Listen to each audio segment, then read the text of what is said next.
Tanong ng ilang empleyado ng pamahalaan, may pag-asa bang magkaroon ng civil service eligibility ang mga manggagawang job order at contract of service kahit hindi sila pumasa sa kanilang civil service exams? May bagong patakaran kaugnay dyan na ating ibabahagi ngayon sa ating CSC in Action. Narito po.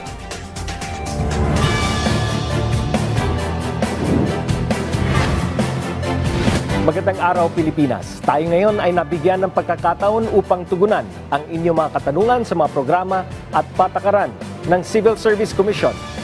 Ako po si Chairperson Carlo Nograles para sa CSC in Action. Naglabas ng bagong polisiya ang Civil Service Commission na nagbibigay ng pagkakataon na magkaroon ng civil service eligibility ang mga job order, contract of service workers at iba pang kwalipikadong kawani ng pamahalaan.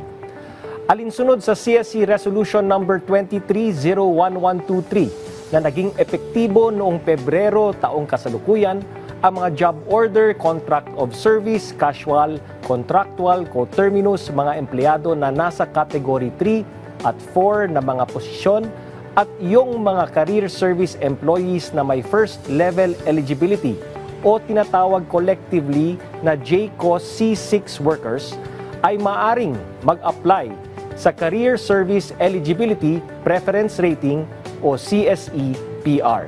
Sa ilalim ng polisiya ng CSE-PR, ang isang JCOS C6 worker na kumuha ng Career Service Examination at nagkamit na bagsak na rating na hindi bababa sa 70 points ay maaring mag-apply para sa CSE-PR upang mabigyan ng karagdagang puntos para maabot ang passing rate na 80. Hanggang 10 lamang ang pinakamataas na puntos na maaring ibigay.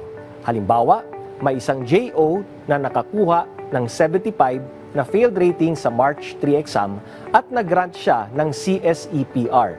Daragdagan ng 5 puntos ang kanyang rating upang maging 80. Para maging kwalipikado sa grant ng CSE-PR, kinakailangan na ang JCOS C6 worker ay naglingkod o kasalukuyang naglilingkod sa isa o multiple na ahensya ng pamahalaan sa loob ng hindi bababa sa 10 taon at mayroong very satisfactory performance rating sa available na huling 2 rating periods bago ang aplikasyon.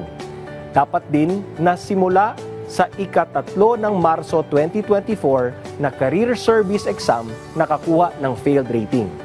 Paalala lamang na hindi sakop ang mga nakaraang exams bago ang March 3, 2024 exam. Kinakailangan din na mag-file sa loob ng 6 na buwan mula sa petsa ng paglabas ng resulta ng kinuhang career service exam. Batay pa rin sa resolution, isang beses lamang pwedeng ma-avail ang grant ng CSE-PR.